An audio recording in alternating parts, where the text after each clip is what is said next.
Hi everyone, welcome back to the Casual Watch Review channel. So in this week's episode, I got a delivery from my favourite uncle, who is Uncle Seiko. So I purchased two straps from him for review. We've got the Tropic strap and then the version 2 of his Waffle strap. For anyone who's not familiar with Uncle Seiko, I'd say definitely check out the interview I did with him. He basically lovingly recreates vintage rubber watch straps from Seiko watches from like the 60s and 70s. Really interesting. And these just continue the quality from the other straps that I reviewed. So let's flip the camera around and get started. Here we go. So both of them in this cool Uncle Seiko bag here. So let's just get them out. So what's really cool is these sort of came flying out then, but all these straps come with the sort of Seiko, like the fat bars. So these are like the diving spring bars that you get on like the Seiko SKX 009, etc. So they're much thicker than normal bars. So first up was the one I was looking forward to receiving the most, which is the Tropic strap. So I've had a couple of Tropic straps in my time, but never an Uncle Seiko one. And I've been researching these online, and these look to be the most kind of like historically accurate to how the Tropic straps looked. So nice thickness to them. But again, from ones that I've had previously, they're not too thick. They've still got a lot of nice kind of movement to them, which is really cool. As we can see, they sort of taper down from the 20 millimeters down here. Nice thickness, nice sort of pliability to them. What's also really cool is you've got the larger kind of openings here for those bigger Seiko fat bars, but also I really like the Holben's fat bars as well. I use them for all of my NATO straps. I find them a lot more secure, and these also fit really nicely into these straps. The reason that I prefer those over the Seiko ones is they do have like a ridge to them, so you can actually much more easier kind of get them off. Now moving around to the side of the strap, if you can see this kind of like sawtooth effect here, not only is that kind of look aesthetically cool, but it actually has a genuine use that's kept from the original Tropic strap. What that's used for is actually to keep this keeper from sliding down. So it really goes to kind of the attention to detail that Uncle Seiko uses when he's recreating these straps. I was lucky enough to interview Larry of Uncle Seiko a few months back, and he was telling me kind of about the process that he goes through with prototyping and how actually he's the harshest critic of these straps. So if he's not happy with how they feel, he won't release them and he'll actually go back to the drawing board and start over again.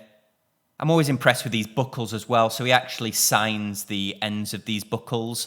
So let's put this Tropic strap aside for a second. Now, at the end of this upload, I'm actually going to put this on a watch that you might not be expecting me to put it on, so so stick around for that. So next up is the Waffle strap.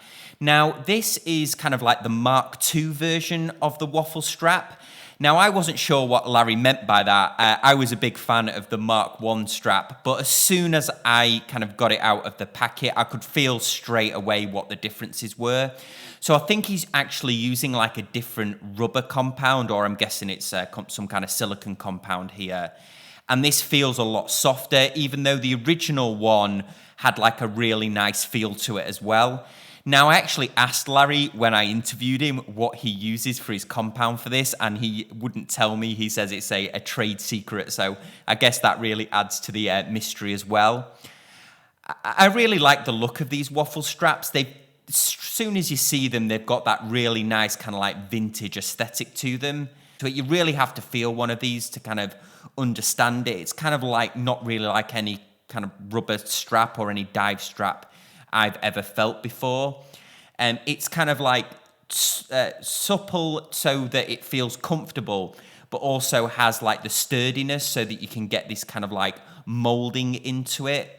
So all the way up these straps, he's actually added holes here as well. So they're not just for the buckle, they're actually kind of to release like moisture or sweat from the strap as well. So that kind of adds to the kind of the comfort level of it as well. But yeah, overall kind of really impressed with the feel of this Mark II strap, We've got the kind of double keepers on here as well, so you can get that kind of real adjustment to there as well. So on the back, all the straps have the Uncle Seiko logo on them, which I really like. So there we go, there's the U on the back of the strap there. Now, actually going back to the Tropic strap, we've got the Uncle Seiko brand, but actually it's in the style of the original Tropic strap. So he's used a very similar font, which I also think is like a really nice touch there as well. And as we can see on the back of the strap, this has those additional perforated holes on it as well. So that would really help with kind of like moisture release. So now to the important bit, which watches am I going to put these on? So I'm actually going to put the waffle strap to one side for a second. I've actually ordered a vintage style dive watch from Kickstarter by a company called Mayan. So I think this strap is going to look awesome on that one. So I'll just put that to one side and that will stay in my watch strap box for the time being. Okay, so now onto the Tropic strap. Now, this might seem a bit weird, but just hang on in there with me. So, as soon as I got this Tropic strap, I had to try it on my Omega Speedmaster. Normally, I wear it on this NATO strap. It does have a stock metal strap, but normally I wear it on this NATO strap. So, what we'll do is we'll kind of take it off the NATO, we'll add it on the Tropic strap and see what you guys think. So here we go. So here is the Uncle Seiko Tropic strap on the Omega Speedmaster here. And I actually think that looks pretty cool. I think the black of the strap definitely complements the dial. The strap just has like a really nice feel to it. So let's try it on the wrist and see what it looks like. So here it is on my 7¼ inch wrist. Straight off, it feels really comfortable. I like the look of this. I think the black really complements the dial, but you'll definitely have to let me know what you guys think of this kind of classic dive strap on my racing watch, my Omega Speedmaster here. But I'm pretty impressed with the way it looks. I think it definitely complements the watch, and I'll be wearing this for a while to kind of see if I get used to it. But first impressions, definitely good from me. Yeah, just really comfortable strap. Big fan of this, actually. So just a quick strap review for us here this week. If you're interested in picking one of these straps up yourself, then I'll leave the link in the comment section down below. I also did a really interesting interview with Larry from Uncle Seiko, so you should definitely check that out. And it explains why I'm a more than happy, fully paying customer of Uncle Seiko. If you've got any comments, leave them in the comment section down below. You can contact me across my various social media accounts. There's an Instagram account, Facebook group. You can also contact me on the casualwatchreviewer@gmail.com. As always, guys, thank you so much for watching, and I will see you all next time on the Casual Watch Review channel. Thanks, guys. Bye.